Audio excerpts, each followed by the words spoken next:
मेरे प्यारे दोस्तों, भाइयों और बहनों, आप सबका राधा कृष्ण भक्ति ज्ञान चैनल में स्वागत है।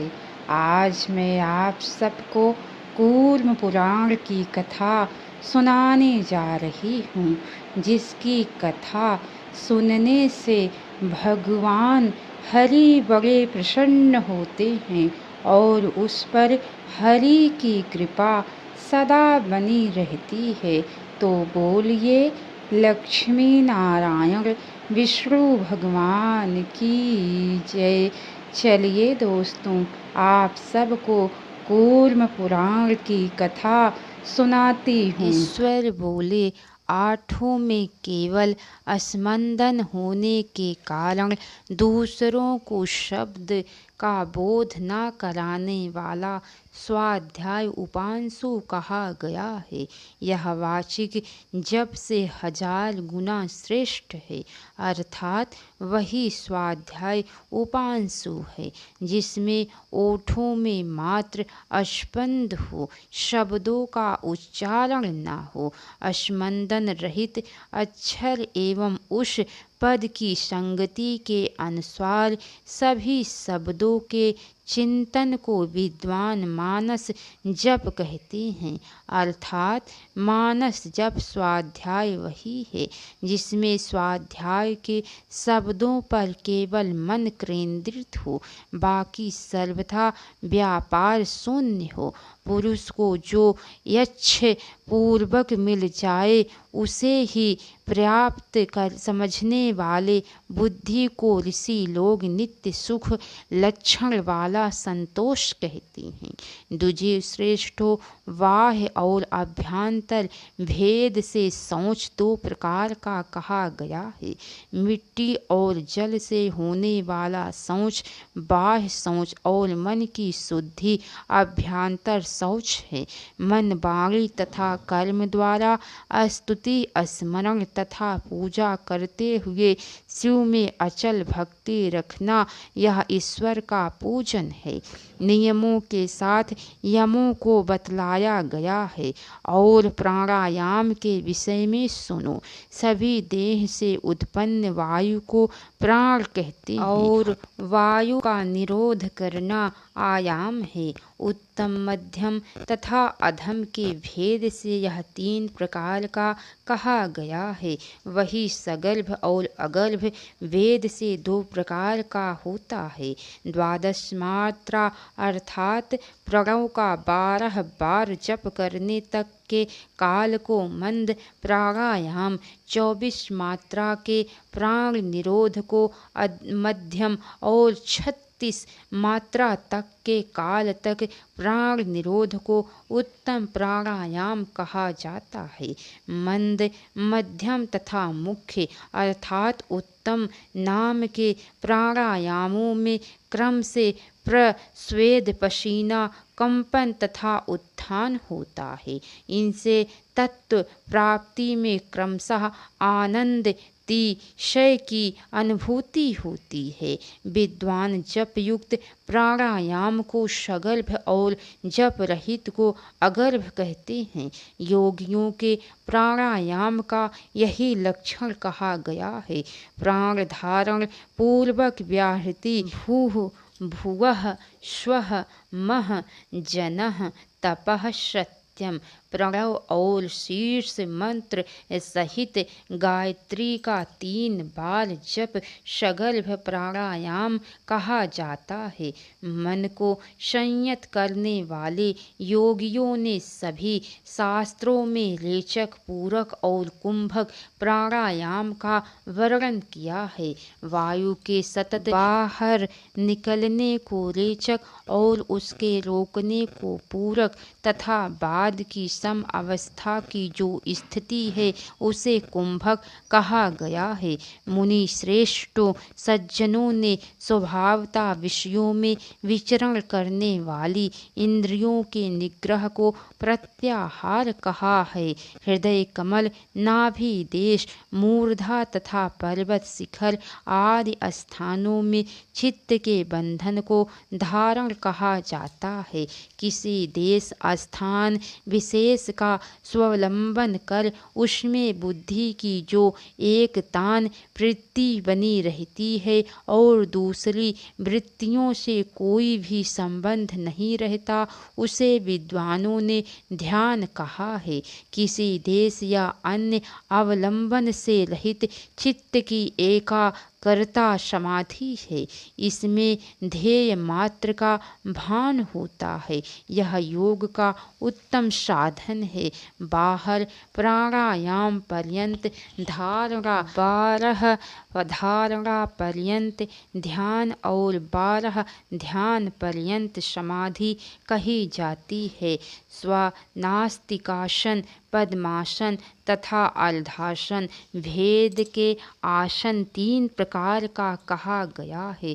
सभी साधनों में यह साधन उत्तम है। विपेंद्रो अपने दोनों उर्गों के ऊपर दोनों पादलतों को रखकर बैठने को उत्तम पद्म नामक आसन कहा गया है। श्रेष्ठ मुनियों, एक पैर को दूसरे जांघे के ऊपर रखकर बैठने को अर्धासन कहा जाता है। यह योग का उत्तम साधन है। दोनों पैरों को जानुओं एवं उर्गों के भीतर करके बैठने को श्रेष्ठ स्वास्तिक नामक आसन कहा जाता है। विपरीत देश, स्थान और विपरीत काल में योग तत्व का दर्शन भी नहीं होता। अग्नि के समीप, जल में सूखे पत्तों के ढेर के मध्य, जंतुओं से भरे स्थान में, शमशान में, पुराने गोष्ठ चौराहे में, कोलाहल और भय युक्त स्थान में, चैत्य के समीप, दीमकों से पूर्ण स्थान, अशुभ स्थान, दुर्जनों से व्याप्त और मच्छर आदि से भरे स्थान तथा देह संबंधी कष्ट और मन की अवस्था की दशा में योग साधन नहीं करना चाहिए। अच्छी प्रकार रचित शुभ स्थान, पर्वत की गुफा, नदी के किनारे, पुण्य देश, देव मंदिर, घर, शुभ रमणी, जन शून्य, जंतुओं से रहित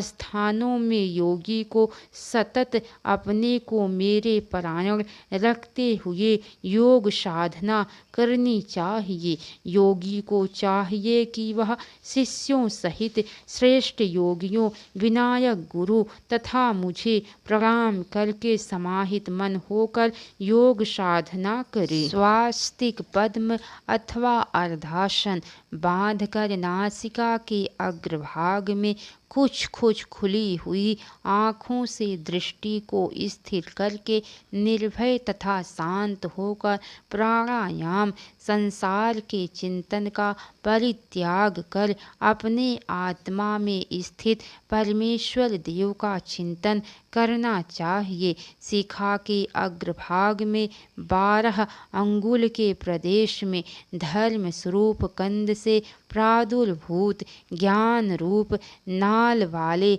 ऐश्वर्य रूप 8 दलों वाले, वैराग्य रूपी कर्णिका से युक्त अत्यंत श्वेत एवं सुंदर कमल की कल्पना करे और उस कमल की कर्णिका में हृदयमय श्रेष्ठ कोश का ध्यान करे। उस कोश में विशुद्ध अविनाशी साक्षात परम ज्योति का ध्यान करे, जिसे सर्वशक्तिमान दिव्य अव्यय ओमकार में वाच्य अव्यक्त और प्रकाश की किरण मालाओं से व्याप्त कहा गया है।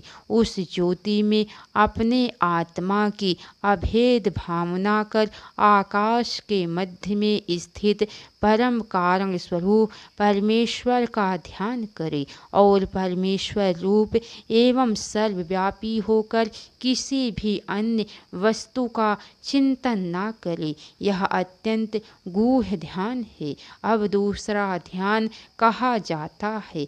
अपने हृदय देश में पूर्व में कहे गए उत्तम कमल का चिंतन कर उस कमल में अग्नि के समान तेजस्वी कर्ता रूप 25वें तत्व पुरुषात्मक परमात्मा रूप आत्मा का चिंतन करना चाहिए।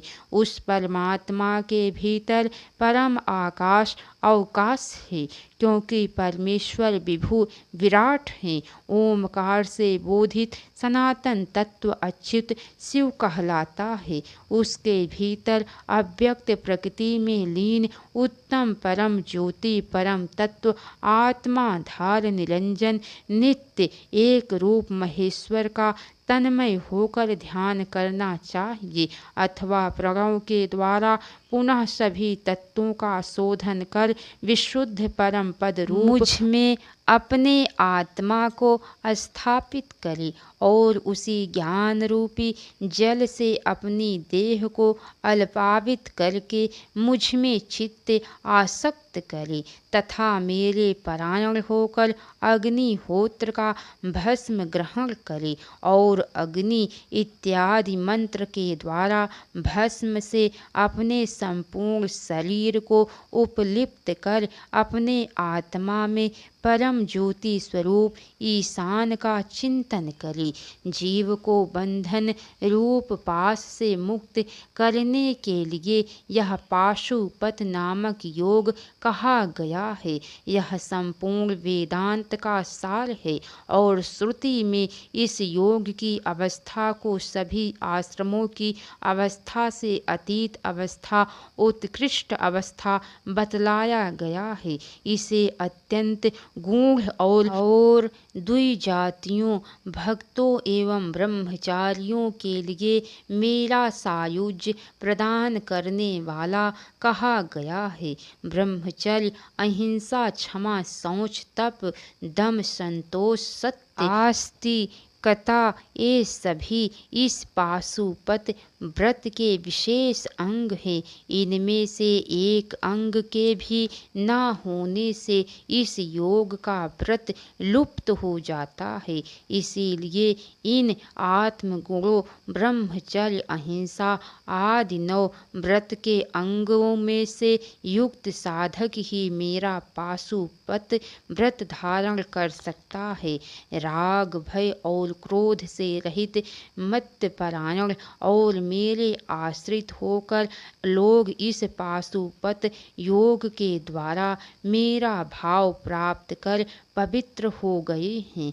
जो इस प्रकार मेरे पास आते हैं मैं भी उसी प्रकार उन्हें स्वीकार करता हूँ।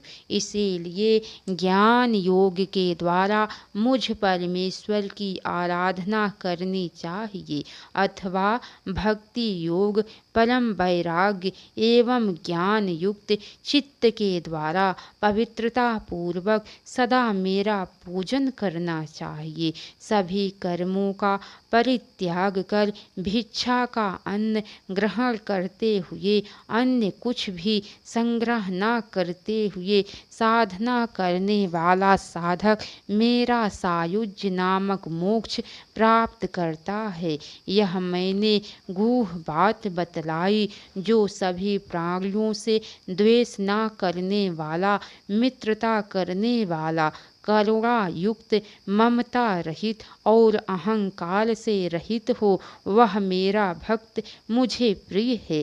जो संतुष्ट रहने वाला निरंतर योग साधना करने वाला संयमित चित्त दृढ़ निश्चयी और मुझ में मन तथा बुद्धि अर्पण करने वाला वह मेरा भक्त मुझे प्रिय है।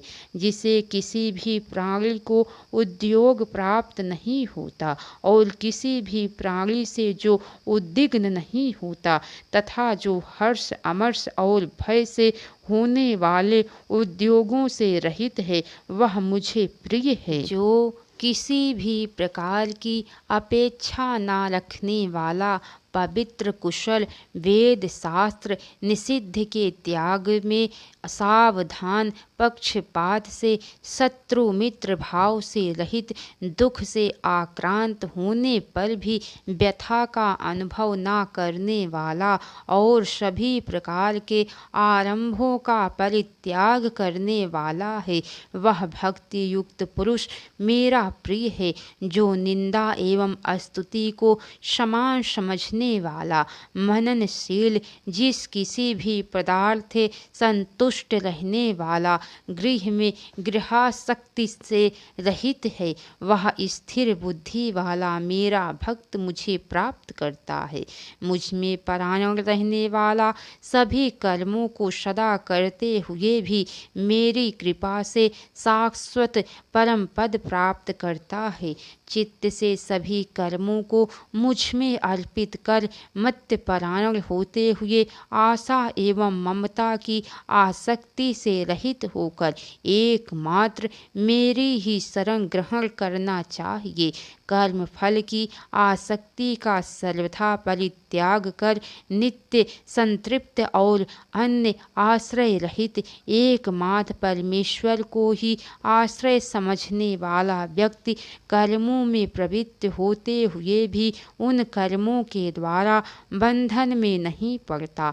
आशा रहित संयमित चित्त वाला सब प्रकार के परिग्रहों, संयमों तथा परित्याग कर केवल शरीर रक्षा के निमित्त कर्म करते हुए भी व्यक्ति उस पद मोक्ष को प्राप्त कर लेता है। अनायास जो उपलब्ध हो उसी में संतुष्ट रहने वाला और सभी प्रकार के सुख दुखादि द्वंद्वों से रहित रहने वाले पुरुष के द्वारा केवल मेरी प्रसन्नता के लिए किए गए कर्म संसार रूपी बंधन का विनाश करने वाले, मुझ में मन लगाने वाला, मुझे नमस्कार करने वाला, मेरा पूजन करने वाला और मुझे ही अपना परम अयन आश्रय समझने वाला योगी मुझ योग के इस परमेश्वर को जानकर मुझे प्राप्त कर लेता है।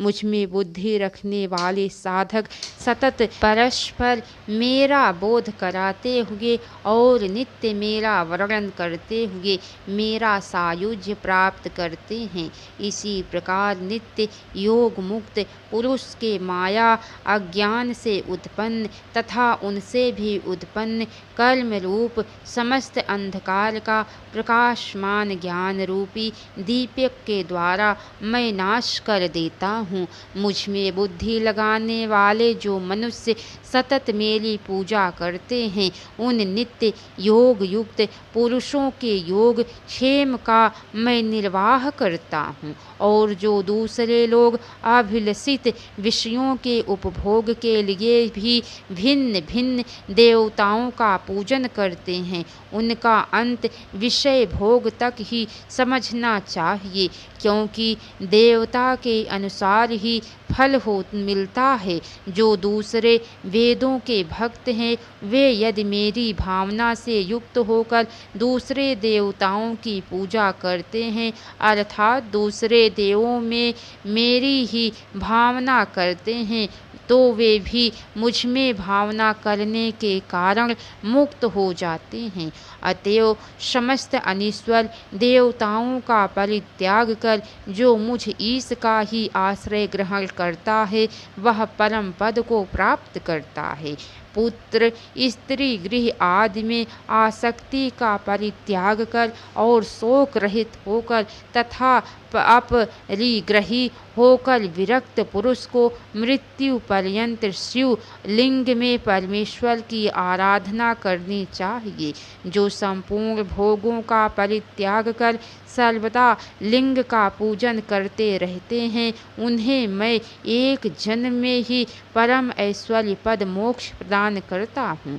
परम आनंद स्वरूप अद्वितीय सद्रूप निरंजन ज्ञानात्मक और सर्वत्र व्याप्त शिव लिंग योनि के हृदय में प्रदेश में अवस्थित रहता है। नियम पूर्वक भक्ति करने वाले दूसरे लोग विविध पूर्वक जहाँ कहीं भी शिवलिंग की भावना करते हुए उस परमेश्वर लिंग की अर्चना करते हैं। जल में अग्नि के मध्य में में, आकाश में, सूर्य में, रत्न आदि में अथवा अन्यत्र कहीं भी ईश की भावना करके लिंग रूप ईश्वर की आराधना करनी चाहिए। यह सब कुछ लिंगमय है और सब कुछ लिंग में प्रतिष्ठित है। अतएव जहाँ कहीं भी लिंग रूप में शाश्वत ईश का अर्चन करना चाहिए।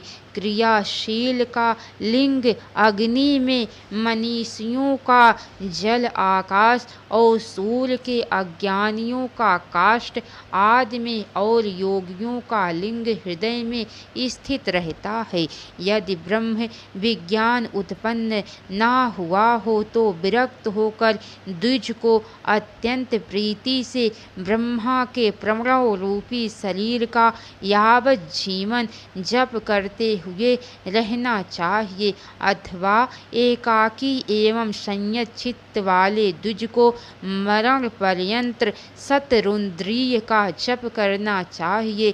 इससे उसे परम पद प्राप्त होता है। अथवा विप्र को चाहिए कि मरण पर्यंत समाहित चित्त होकर वाराणसी में निवास करे। वह भी ईश्वर शंकर के अनुग्रह से उत्कृष्ट परम पद को प्राप्त करता है। वहाँ वाराणसी में सभी प्राणियों को उनके प्राण निकलते समय भगवान शंकर उस परम ज्ञान को प्रदान करते हैं जिससे वे पुनर्जन्म के बंधन से मुक्त हो जाते हैं। संपूर्ण वर्ण आश्रम विधि का पालन करते हुए मेरे परायण रहने वाला अपने उसी जन्म में जिस जन्म में वर्ण आश्रम धर्म का पालन कर रहा है ज्ञान प्राप्त कर शिव पद को प्राप्त करता है। जो नीच अथवा पाप योनि वाले भी जो प्राणी वहाँ वाराणसी में निवास करते हैं वे सभी ईश्वर शंकर के अनुग्रह से संसार को पार कर लेते हैं, किंतु जो पापाक्रांत चित्त वाले उन्हें बहुत विघ्न होते हैं। इसीलिए जो मुक्ति प्राप्त करने के लिए निरंतर धर्म का आश्रय ग्रहण करना चाहिए। यह वेदों का रहस्य है, इसे जिस किसी को नहीं देना चाहिए। धार्मिक तथा ब्रह्मचारी भक्त को ही प्रदान करना चाहिए। व्यास जी बोले, इस प्रकार उत्तम आत्मयोग का वर्णन करके भगवान शंकर ने वहीं बैठे हुए प्रसन्न चित्त नारायण से कहा, मैंने ब्रह्मवादियों के कल्याणार्थ इस ज्ञान को कहा है। आप इस कल्याणकारी ज्ञान को शांत चित्त शिष्यों को प्रदान करें। अजन्मा भगवान शंकर ने ऐसा कहने के उपरांत श्रेष्ठ योगियों से कहा, द्विजोत्तमों, सभी द्विजाति भक्तों के कल्याण के लिए आप लोग भी मेरे कहने से सभी भक्त शिष्यों को मेरे ज्ञान का विधि पूर्वक उपदेश करें। जो ये नारायण है वह मैं ईश्वर ही हूँ, उसमें संदेह नहीं है। जो हम दोनों में कोई भेद नहीं देखता उसी को यह परम ज्ञान देना चाहिए। नारायण नाम वाली तथा शांत अक्षर संज्ञक मेरी यह परम मूर्ति सभी प्राणियों के हृदय में स्थित है। लोक में जो भेद दृष्टि वाले लोग इसके विपरीत समझते हैं वे मेरा दर्शन नहीं करते हैं और बार बार संसार में जन्म लेते रहते हैं। जो इन अव्यक्त विष्णु अथवा मुझ देव महेश्वर को एक ही भाव से देखते हैं उनका पुनर्जन्म नहीं होता। इसीलिए अनादि निधन आदि और अंत से रहित आत्मरूप अव्यय विष्णु मुझे ही समझो और फिर वैसे ही भी पूजा करो। जो लोग इन विष्णु को दूसरा देवता मानकर मुझे दूसरा देवता समझकर देखते हैं वे घोर नरकों में जाते हैं, मैं उनमें स्थित नहीं रहता हूँ। मूर्ख हो, पंडित हो, अथवा ब्राह्मण हो, अथवा चांडाल हो, मेरे आश्रित रहने वाले प्रत्येक को मैं मुक्त कर देता हूँ, किंतु जो नारायण की निंदा करने वाला है उसे मैं मुक्त नहीं करता। इसीलिए मेरे भक्त मुझ में प्रीति उत्पन्न करने के लिए इन महायोगी पुरुषोत्तम की अर्चना अवश्य करें और इन्हें नमस्कार अवश्य करें। ऐसा कहकर पिनाक धारण करने वाले भगवान शंकर वासुदेव का आलिंगन करके उन सभी के देखते देखते अंतर्हित हो गए।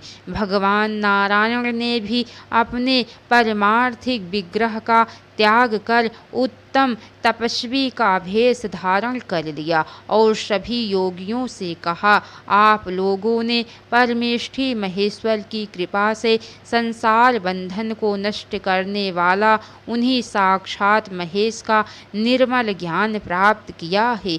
इसीलिए मुनीश्वरों, विगत ज्वर होकर आप सभी जाएं और धार्मिक शिष्यों से परमेष्ठी के ज्ञान को प्रवर्तित करें। इस ईश्वर संबंधी विशिष्ट ज्ञान को विशेष रूप से शांत भक्त, धार्मिक तथा अग्निहोत्री ब्राह्मण को देना चाहिए। ऐसा कहकर योगियों में परम श्रेष्ठ वे महायोगी विश्वात्मा नारायण एवं अंतर्हित हो गए। वे मुनिगण भी देवों के आदि देवेश्वर महेश्वर आदि भूतादि समस्त प्रपंच के मूल कारण नारायण को नमस्कार कर अपने स्थानों की ओर चले गए। महामुनि भगवान सनत कुमार ने संवर्तक को ईश्वरीय ज्ञान शिव ज्ञान का उपदेश प्रदान किया।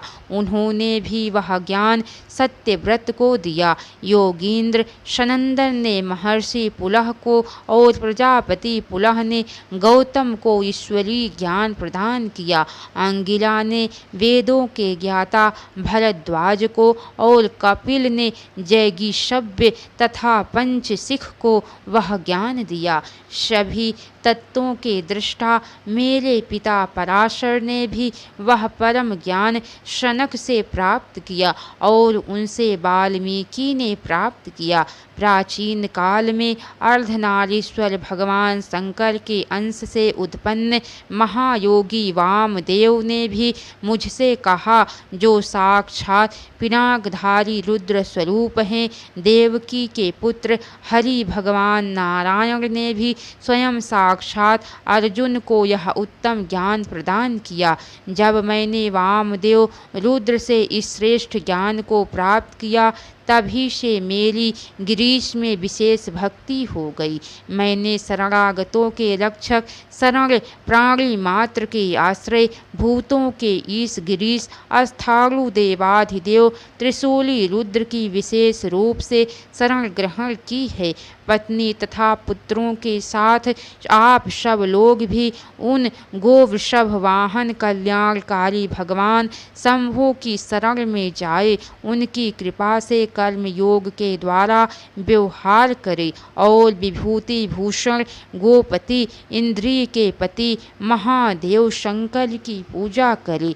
ऐसा कहे जाने पर उन शौनक आदि महर्षियों ने पुनः शाश्वत अस्थाणु सनातन महेश्वर एवं सत्यवती के पुत्र व्यास को प्रणाम किया और प्रसन्न होकर वे सभी लोकों के महेश्वर साक्षात ऋषिकेश प्रभु कृष्ण द्वैपायन व्यास से कहने लगे, भगवान आपकी ही कृपा से शरणागतों की रक्षा करने वाले गोवृषभ ध्वज भगवान शंकर की वह अविचल भक्ति हमें प्राप्त हो गई, जो देवताओं को भी दुर्लभ है।